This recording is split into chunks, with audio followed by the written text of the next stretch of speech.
آج اب بہت ہی اچھے انداز میں اپنے فرائض کو انجام دے رہے ہیں۔ باقی علماء کرام ہیں، ان سبوں کا نام تو میں نہیں جانتا ہوں، لیکن جو جہاں ہے اپنی جگہ پہ اگر کوئی تاج محل کی حیثیت رکھتا ہے تو کوئی لال قلعہ کی حیثیت رکھتا ہے۔ الحمدللہ یہ جتنے علماء کرام ہیں سب مجھ سے اچھے ہیں، سب مجھ سے بہتر ہے، سب مجھ سے زیادہ جانکار ہے۔ اس لیے علماء کرام کے دعاؤں کو لے کر کے آج میں آپ کے سامنے کچھ پیغام دے کر کے جاؤں گا، کچھ میسیج دے کر کے جاؤں گا۔ ان علماء کرام کی موجودگی میں آج میں جو کچھ بھی آپ کے سامنے گفتگو کروں گا انشاءاللہ العزیز تاریخ کی کتابوں سے کروں گا، یا تو قرآن پاک سے کروں گا یا تو پھر حدیث مصطفیٰ سے کروں گا۔ چونکہ آپ ایک بات یاد رکھیں گے، نہ فیکم فاق تقریر میں کرتا ہوں اور نہ ہی میری عادت ہے کہ میں فیکم فاق تقریر سنوں، چونکہ میرے نام کے آگے ٹائٹل لگا ہوا ہے۔ جس ٹائٹل کو انسان مصباحی کے نام سے جانتا ہے، جس ٹائٹل کو انسان مصباحی کے نام سے پہچانتا ہے، وہ ٹائٹل کوئی عام ٹائٹل نہیں ہے، بلکہ یہ ٹائٹل لینے کے لیے غالباً 9 سال محنت کرنی پڑتی ہے، تب جا کر کے کوئی مصباحی کی سند حاصل کرتا ہے۔ اور اگر 9 سال محنت نہیں کیے تو بہت ہی مشقت سے امتحان کو چیلنج دینا پڑتا ہے، امتحان فیس کرنا پڑتا ہے۔ اگر آپ امتحان میں کامیاب ہوئے، 1000 2000 بچوں کو مات دیے، تب جا کر کے آپ کے نام کے آگے وہ مصباحی کا ٹائٹل لگتا ہے۔ اس لیے آپ آج کان کھول کر کے سن لیں، کہیں بھی جلسے میں آپ جائیں تو میرے بھائی آپ اپنا قیمتی پیسہ خرچ کرتے تھے، آپ اپنی گاڑی کمائی کو خرچ کرتے ہیں۔ اگر کوئی مقرر تقریر کرے تو آپ فوراً اس سے کہہ دیں کہ میرے بھائی کوئی کام کی بات کرو، میرے بھائی مسلمانوں کو کوئی پیغام دے کر کے جاؤ، میرے بھائی مسلمانوں کو کوئی میسج دے کر کے جاؤ، جس چیز کی ضرورت ہے وہ چیز بتا کر کے جاؤ۔ تم ہمیں دلی، ممبئی، رانچی، پٹنہ گھما کر کے مت جاؤ۔ اگر ہمیں گھومنا ہوگا تو ہم کہیں اور جا کر کے گھوم لیں گے، لیکن ممبر رسول سے تم بہتر پیغام دے کر کے جاؤ، قرآن و حدیث کا پیغام دے کر کے جاؤ، امام حسین کی سیرت طیبہ کو بیان کر کے جاؤ، امام حسین کے کیریکٹر کو بتا کر کے جاؤ، امام حسین کے کردار کو بتا کر کے جاؤ۔ ہم اسی چیز کو سننے کے لیے آئے ہیں، ہم اسی چیز کو سننے کے لیے حاضر ہیں۔ یہ آپ کا حق ہے، اگر آپ اپنے حق کا استعمال نہیں کرتے تو یہ آپ کی غلطی ہے، ورنہ یہ آپ کو حق ہے، کیونکہ پیسہ دے کر کے آپ لوگوں کو بلاتے ہیں، اپنی محنت کی گاڑی کمائی کو دے کر کے لوگوں کو بلاتے تھے، اور اگر وہ آپ کا وقت یوں ہی ضائع کر کے چلا جاتا ہے تو میں سمجھتا ہوں یہ عقلمندی نہیں ہے، اور میں ان لوگوں میں سے بھی نہیں ہوں کہ چٹکلے سنا کر کے آپ کو ہنسا کر کے آپ کا مزاج فریش کر دوں، کیونکہ اللہ رب العزت قرآن پاک میں ارشاد فرماتا ہے فَلْيَضْحَكُوا قَلِيلًا وَلْيَبْكُوا كَثِيرًا، کہ تم ہنسو کم رو زیادہ۔ جب تم کم ہنسو گے اور رو گے زیادہ تو تمہاری دنیا بھی کامیاب ہوگی اور تمہاری آخرت بھی کامیاب ہوگی۔ تو اس حکم پر عمل کرتے ہیں، اپنی زندگی کو گزارے، اپنے زندگی کے شب و روز کو اس حکم کو اپنے سامنے رکھتے ہوئے گزارے، یقیناً آپ ہی کامیاب ہوں گے، آپ ہی کامران ہوں گے۔ اب یہاں سے میں اپنی گفتگو کا آغاز کرنا چاہتا ہوں، علماء کرام سے اجازت کا طالب ہوں۔ شاعر کہتا ہے کہ غرور ٹوٹ گیا کوئی مرتبہ نہ ملا، غرور ٹوٹ گیا کوئی مرتبہ نہ ملا۔ ہو سکتا ہے آپ کو باؤنس جاتا ہو، آپ اس شعر کی میں وضاحت کر دیتا ہوں۔ یزید بادشاہ بننے کے بعد بڑا فخر کر رہا تھا، وہ یہ سوچ رہا تھا کہ اس حکومت صرف میری ہے، میں جس کو جس طرح سے چاہوں گا نچالوں گا، میں جس کو جس طرح سے چاہوں گا جو حکم دے دوں گا۔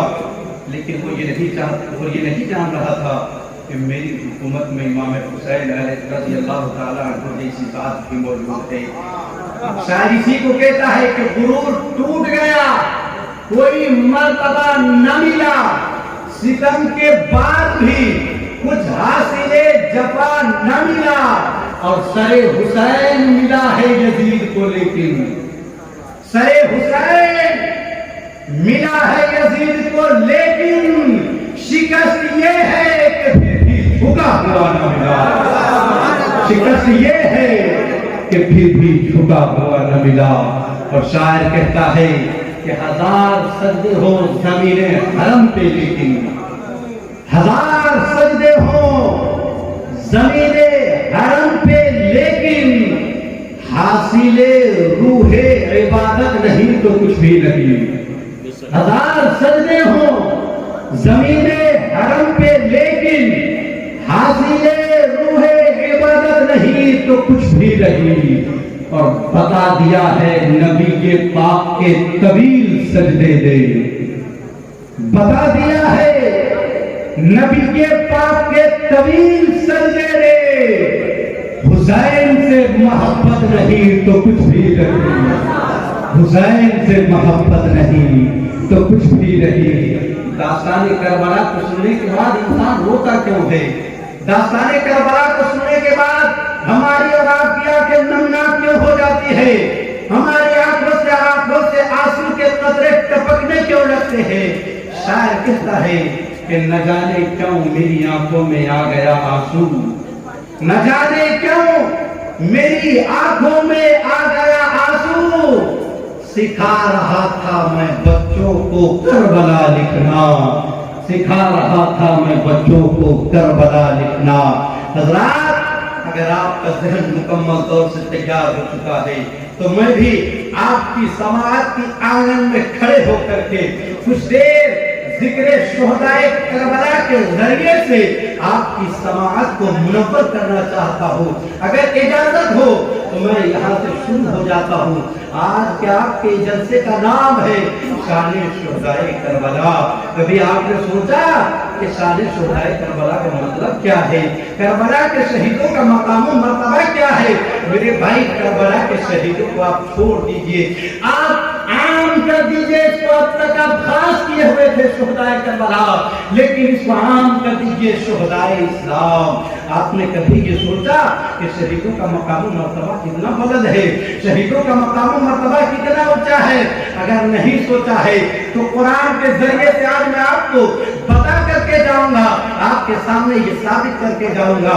خطبہ مسنونہ کے بعد میں نے جس آیت کریمہ کی تلاوت کرنے کا شرف حاصل کیا ہے، اللہ رب العزت ارشاد فرما رہا ہے وَلَا تَقُولُوا لِمَنْ يُقْتَلُ فِي سَبِيلِ اللَّهِ أَمْوَاتٌ بَلْ أَحْيَاءٌ وَلَكِنْ لَا تَشْعُرُونَ کہ اے لوگوں، جو لوگ فی سبیل اللہ میں قتل کیے جائے نا، یعنی اللہ کی راہ میں جو لوگ قتل کیے جائے، اللہ کی راہ میں جو لوگ شہید کیے جائے، اب اس کو عام اور خاص دونوں طرف سے لے لیجئے۔ یعنی جو مذہب اسلام کے لیے اپنی قربانی کو پیش کرے، جیسا کہ غزوہ بدر میں مجاہدین اسلام نے اپنی قربانیاں پیش کی ہے، جیسا کہ غزوہ احد میں مجاہدین اسلام نے اپنی قربانیاں پیش کی ہے، جیسا کہ حنین میں مجاہدین اسلام نے اپنی قربانیاں پیش کی ہے، جیسا کہ خندق میں مجاہدین اسلام نے اپنی قربانیاں پیش کی ہے، جیسا کہ کربلا کے تپتے ہوئے صحرا میں خاندان اہل بیت نے اپنی قربانیاں پیش کی ہے۔ اے لوگوں، جو لوگ اللہ کی راہ میں قتل کیے جائیں، جو لوگ اللہ کی راہ میں شہید ہو، انہیں تم مردہ نہ کہو، وہ زندہ ہے، وہ زندہ ہے، وَلَكِنْ لَا تَشْعُرُونَ، لیکن تم ان کے زندگی کو نہیں سمجھ سکتے ہو، لیکن تم ان کے زندگی کو نہیں جان سکتے ہو۔ اگر تم یہ پرکھنا چاہو، اگر تم یہ جانچنا چاہو، اگر تم یہ امتحان لینا چاہو کہ ہم شہیدوں کی زندگی کو پرکھ لیں، شہیدوں کی زندگی کا جائزہ لے لیں، شہیدوں کی زندگی کا امتحان لے لیں، تو یہ محال ہے، تم نہیں لے سکتے ہو، کیونکہ قرآن کہتا ہے وہ زندہ ہے، وَلَكِنْ لَا تَشْعُرُونَ، لیکن تم ان کے زندگی کو سمجھ نہیں سکتے ہو، تم ان کے زندگی کو جان نہیں سکتے۔ یہ ترجمہ ہے، لیکن آپ غور کیے کبھی شاید پر نہیں؟ کیا مسلم قوم کے پاس غور کرنے کا موقع کہاں ہے؟ مسلم قوم کا وقت صرف ادھر ادھر چغلی گیبت میں وقت جا رہا ہے، چوراہے پر بیٹھ کر کے لوگوں کی چغلیاں کرنے میں وقت جا رہا ہے۔ کبھی آپ نے غور نہیں کیا، کبھی آپ کو اللہ نے یہ توفیق نہیں دی کہ قرآن پڑھتے ہیں وہیں پر آپ کنز ایمان کا بھی مطالعہ کریں۔ اگر آپ کنز ایمان کا مطالعہ کر کے اس آیت کے ترجمے کو دیکھتے تو اس میں مفسر قرآن حضرت علامہ سید نعیم الدین مراد آبادی کی تفسیر کو بھی دیکھتے، اور جب آپ تفسیر کو دیکھتے تو برجستہ یہ کہتے ہوئے اعلان کرتے، آپ یہ کہتے ہوئے نظر آتے کہ اس آیت میں اللہ رب العزت نے جہاں پر شہیدوں کی زندگی کو ثابت کیا ہے، جہاں پر ان کے زندہ رہنے کو ثابت کیا ہے، وہیں پر اللہ رب العزت اس آیت میں اس چیز کو بھی بتلا رہا ہے کہ اے لوگوں، تم شہیدوں کے بارے میں کبھی اپنی زبان کو مت کھولنا، تم شہیدوں کو کبھی یہ مت کہنا کہ وہ مر گئے، تم شہیدوں کے بارے میں کبھی یہ مت کہنا کہ وہ مر کر کے مٹی میں مل گئے، کیونکہ اللہ فرما رہا ہے وَلَا تَقُولُوا لِمَن يُقْتَلُ فِي سَبِيلِ اللَّهِ أَمْوَاتٌ بَلْ أَحْيَاءٌ وَلَٰكِن لَّا تَشْعُرُونَ، کہ جو لوگ اللہ کی راہ میں قربان کیے جائیں تم انہیں مردہ نہ کہو بلکہ وہ زندہ ہے، لیکن تم ان کے زندگی کو سمجھ نہیں سکتے ہو، تمہیں اس کا شعور نہیں ہے، تمہیں اس کی عقل نہیں ہے۔ اللہ رب العزت اس آیت کے ذریعے سے ہماری زبان پر تالا لگا دے رہا ہے، ہماری زبان کو بند کر دینا چاہتا ہے کہ لوگوں شہیدوں کو کبھی مردہ مت کہنا، اور اگر شہیدوں کے مقام و مرتبہ کو سمجھنا ہو تو آگے کی آیت پڑھیے، اللہ رب العزت ارشاد فرما رہا ہے وَلَا تَحْسَبَنَّ الَّذِينَ قُتِلُوا فِي سَبِيلِ اللَّهِ أَمْوَاتٌ بَلْ أَحْيَاءٌ عِندَ رَبِّهِمْ يُرْزَقُونَ، کہ جو لوگ اللہ کے راہ میں قتل کیے جائیں تم انہیں مردہ نہ کہو بلکہ وہ زندہ ہے، اور اللہ رب العزت کی جانب سے انہیں رزق دیا جاتا ہے۔ اب آپ ہمیں بتائیں، جو لوگ یہ کہتے ہیں کہ مر کر کے مٹی میں مل گئے، ان بے وقوفوں سے آپ پوچھیں کہ بے وقوف رزق زندوں کو دیا جاتا ہے یا مردوں کو دیا جاتا ہے؟ اگر زندوں کو دیا جاتا ہے تو اللہ فرما رہا ہے کہ جو لوگ اللہ کی راہ میں قتل کیے جاتے ہیں انہیں رزق دیا جاتا ہے، تو اس سے پتا چلا کہ وہ مردہ نہیں ہے، وہ زندہ ہے، اسی لیے تو اللہ رب العزت کی جانب سے انہیں رزق دیا جا رہا ہے، رزق عطا کیا جا رہا ہے۔ یہ آیت کا ترجمہ ہے، لیکن کبھی آپ غور کیے نہیں کیے، وقت ہی نہیں ہے، فرصت ہی نہیں ہے۔ اس آیت کے ذریعے، پہلی والی آیت کے ذریعے اللہ رب العزت ہماری زبان کو رد کر رہا تھا کہ تم نے مردہ مت کہنا، تم نے مردہ مت کہنا، لیکن ہم تو اپنے آپ کا گھوڑا بہت دور تک دوڑاتے ہیں نا۔ اللہ رب العزت اس بات کو بھی جان رہا ہے کہ وہ عالم الغیب والشہادہ ہے، وہ جانتا تھا کہ میں نے کہنے سے روکا ہے، یہ کہنے سے رک جائیں گے، لیکن ہو سکتا ہے یہ اپنے ذہن و فکر میں سوچیں گے کہ وہ تو مردہ ہے، سوچیں گے۔ اسی لیے اللہ رب العزت آگے کی آیت میں آپ کی سوچ پر بھی پابند لگا دیا۔ اللہ فرماتا ہے کہ تم گمان بھی مت کرنا، تم گمان بھی مت کرنا، تم سوچنا بھی مت، تم اپنے ذہن و فکر میں بھی اس بات کو مت لانا کہ وہ مر گئے، بلکہ وہ زندہ ہے اور انہیں رزق دیا جاتا ہے۔ اس آیت کے ذریعے اللہ رب العزت ہمارے سوچ و فکر پر بھی پابند لگا رہا ہے۔ جو لوگ یہ کہتے ہیں کہ وہ مر کر مٹی میں مل گئے، وہ مر گئے، یہ جو آیت کو پڑھ کر کے انہیں سنا دیجیے گا، کہیے گا کہ آپ کو کچھ مت بتائیے، آپ صرف یہ بتائیے کہ یہی دو آیتوں میں اللہ رب العزت کہنا کیا چاہ رہا ہے۔ جب اس آیت کو آپ پیش کر دیں گے نا، اس کی زبان خاموش ہو جائے گی، دوبارہ اللہ کو کچھ نہیں بولے گا۔ ابھی آپ نے نبی صاحب سے سنا کہ ہم حسینی پیغام لوگوں کو دے دیتے ہیں، بالکل حقیقت ہے، بڑے افسوس ہوتا ہے مسلمانوں کو، بہت افسوس ہوتا ہے، اور اگر یہ غلط ہے تو میں بھی آپ کو ثابت کر دوں۔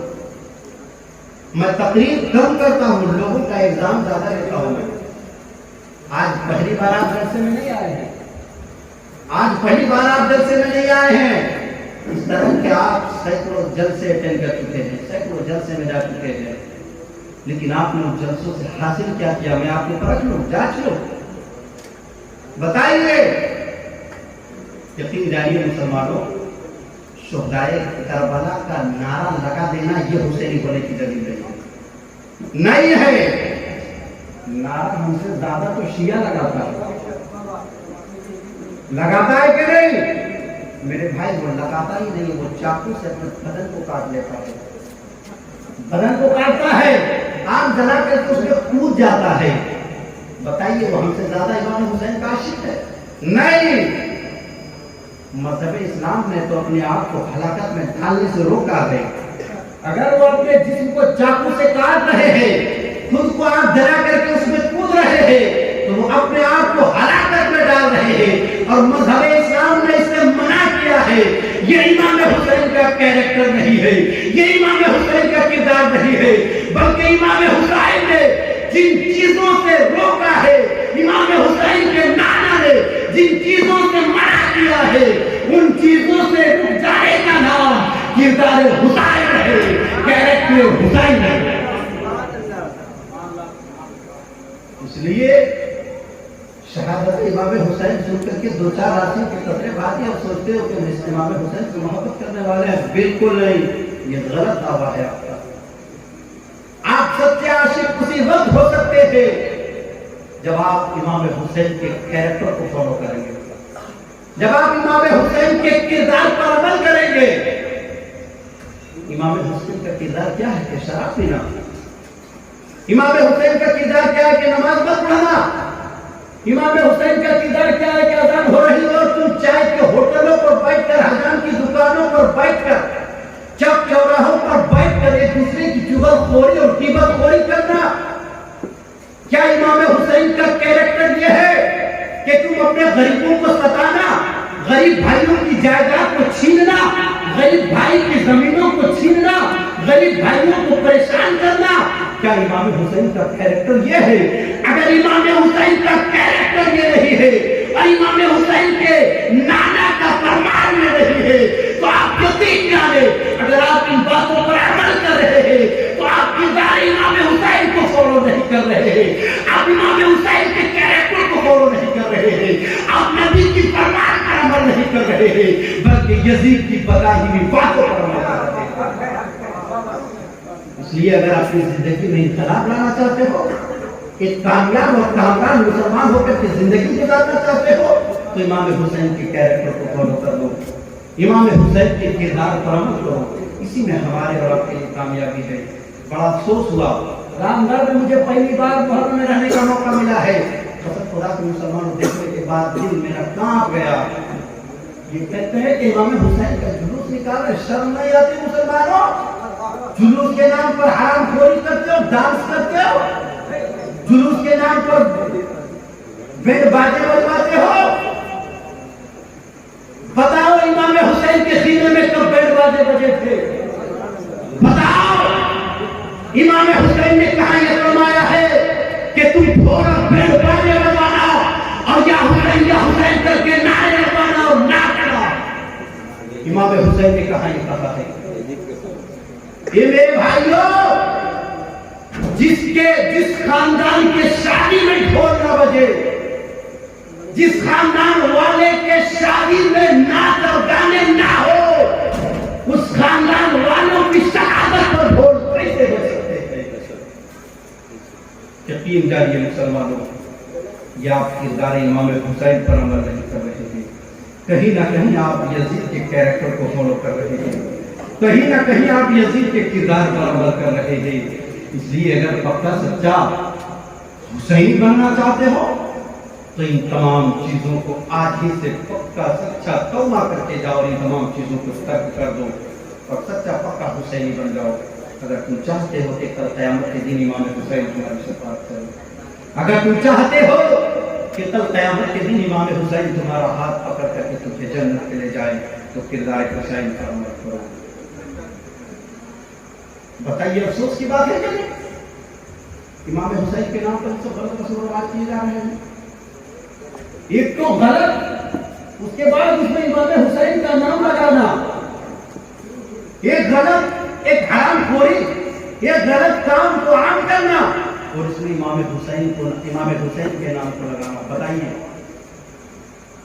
اگر کل قیامت کے دن امام حسین تم سے پوچھ لیے کہ میرے نعرہ لگانے والوں، یہ میرے نانا کی کلمہ پڑھنے والوں، میں نے یہ کہا تھا کہ تم میرے نام کا یا حسین نعرہ لگانا اور ڈانس کرنا، بیہو بجوانا، ڈھول پیٹنا، تاشے وغیرہ منگوا کر کے تم ناچنا، میں نے یہ کہا تھا، یا میرے نانا نے یہ کہا تھا، یا اللہ رب العزت قرآن میں کہاں فرمایا تھا، یا احادیث طیبہ کی تمام کتابوں کا مطالعہ کر لے، اس چیز کا حکم کہاں دیا گیا ہے؟ آپ اس کو کیا جواب دیں گے؟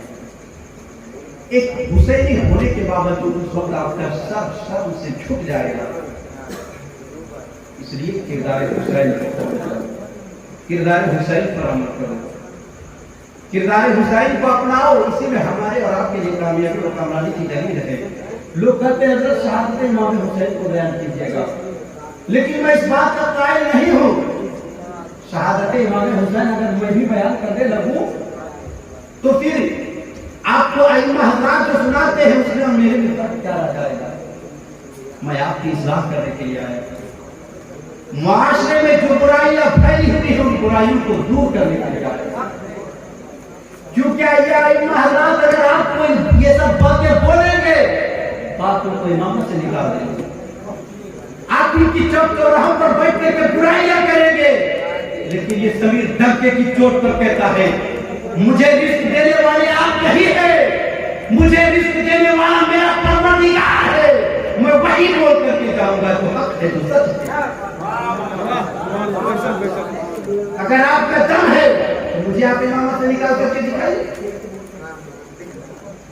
اس لیے اگر ائمہ حضرات آپ کی اصلاح کرے تو آپ ان کی باتوں پر عمل کرنے کی کوشش کریں، نہ یہ کہ چوک چوراہوں کو بیٹھ کر ان کی غیبت کریں، ان کی خودخوری کریں۔ افسوس کا مقام یہ ہے ہم ان کو معقول تنخواہ بھی نہیں دیتے ہیں۔ بتائیے اس وقت 6,000 5,000 میں کیا ہوتا ہے؟ کچھ نہیں ہوتا ہے، کچھ نہیں۔ 20-25 ہزار میں آپ کا گھر نہیں چلتا، آپ 6,000 دیتے ہو، اس کے اوپر سے دھاپ جماتے ہو۔ کہاں چلے گئے تھے؟ کہاں تھے؟ وقت پر نہیں آئے۔ بتائیے یہ امام ہوا کرتے، آپ کے نوکر نہیں ہوا کرتے، آپ کے غلام نہیں ہوا کرتے ہیں، بلکہ یہ بادشاہ ہوا کرتے ہیں، تو یہ بادشاہوں والی زندگی گزارنے کا موقع دیا کریں۔ اس لیے میں آپ کی اصلاح کرنا چاہتا ہوں، آپ کے معاشرے میں جو برائیاں بنی ہوئی ان برائیوں کو دور کرنا چاہتا ہوں۔ میں آپ کے بعد پوچھنا چاہتا ہوں، بتائیے کہ آپ امام حسین کے چرچوں میں ہمیشہ رہتے ہیں، لیکن آپ مجھے یہ بتائیے کہ امام حسین رضی اللہ عنہ پیدا کب ہوئے تھے؟ بتا سکتے آپ میں سے کوئی؟ بتائیے۔ نہیں بتا سکتے۔ افسوس نہیں ہو رہا آپ لوگوں کو؟ بتائیے افسوس ہو رہا ہے کہ نہیں ہو رہا ہے؟ ہو رہا ہے؟ افسوس نہیں، افسوس صد افسوس کا مقام ہے۔ 40 سال 30-32 سال سے ہم یا حسین کا نعرہ لگا رہے ہیں، ہمیں یہ بھی پتا نہیں کہ پیدا کب ہوئے تھے۔ کیسے حسینی ہو بتاؤ، کیسے حسینی ہو؟ بہت افسوس ہوتا ہے باتوں کو جب میں پوچھتا ہوں حضرت اور لوگ نہیں بتا پاتے ہیں تو مجھے ایسا لگتا ہے کہ تقریر کرنا بند کر دیا جائے، بند کر دیا جائے۔ اس میں آپ کی بدنامی نہیں، اس میں میری بدنامی ہے، اور میرے ساتھ ساتھ مذہب اسلام کی بدنامی ہے، مسلک اہل سنت والجماعت کی بدنامی ہے۔ آپ یہاں سے جائیں گے، ہو سکتا ہے کوئی بدعقیدہ، کوئی غیر مسلم کل صبح آپ کے دامن کو پکڑ لے اور کہے کہ بتائیے آپ 30-35 ہزار روپیہ جلسے میں خرچ کیے ہیں، فلاں مفتی صاحب کو بلائے تھے، فلاں نقی صاحب کو بلائے تھے، فلاں ناصر صاحب کو بلائے تھے، آپ یہ بتائیے کہ امام حسین پیدا کب ہوئے تھے؟ آپ نہیں بتائیں گے تو وہ یہی کہے گا کہ یہ صرف نام کے مسلمان ہیں، کام کے مسلمان نہیں ہے، یہ امام حسین کے سیرت کا مطالعہ نہیں کرتے ہیں، تاریخ اسلام اور تاریخ کربلا کا مطالعہ نہیں کرتے ہیں، یہ صرف یا حسین کرنا جانتے ہیں۔ اس وقت آپ کی بھی بدنامی ہوگی، میری بھی بدنامی ہوگی، ہم لوگوں کی بدنامی تو اپنی جگہ پر ہے، لیکن ہمارے کارناموں کی وجہ سے، ہمارے کرتوتوں کی وجہ سے ہمارا مذہب اسلام بدنام ہوگا، ہماری مسلک اہل سنت والجماعت بدنام ہوگی۔ تو بتائیے ہم کیسے مسلمان تھے کہ ہم اپنے کارناموں اور کرتوتوں سے مسلک اہل سنت والجماعت کو بدنام کر رہے ہیں؟ افسوس کا مقام مسلمانوں۔ اور اگر آپ یہ سمجھ رہے ہیں نا کہ غیر مسلم ہم سے کیوں پوچھے گا، اس کو کیا ضرورت ہے، تو یہ آپ کی غلط سوچ ہے، آپ غلط سوچ رہے ہیں، کیونکہ مذہب اسلام کا مطالعہ اس وقت ہم سے زیادہ کہیں غیر لوگ کر رہے ہیں۔ مان رہے کہ نہیں آپ اس بات کو؟ مان رہے؟ اگر ہم سے زیادہ مذہب اسلام کا مطالعہ ہم لوگ نہیں کرتے ہیں تو جب ترپت طلاق کا معاملہ آیا تھا تو اسمبلی میں غیر مسلم بحث کیوں کر رہے تھے؟ کیوں بحث کر رہے تھے؟ وہ لوگ ہم سے زیادہ مطالعہ کرتے تب نہ بحث کر رہے تھے۔ آج قرآن میں رد و بدل کی جو بات کی جا رہی ہے وہ کیوں کی جا رہی ہے؟ وہ لوگ اس کا مطالعہ کر رہے ہیں تب نہ کر رہے ہیں۔ الگ بات ہے کہ جس نہج سے مطالعہ کرنا چاہیے اس نہج سے مطالعہ نہیں کر رہے ہیں، کیونکہ ان لوگوں کا ایک ذہن ہی یہی بن چکا ہے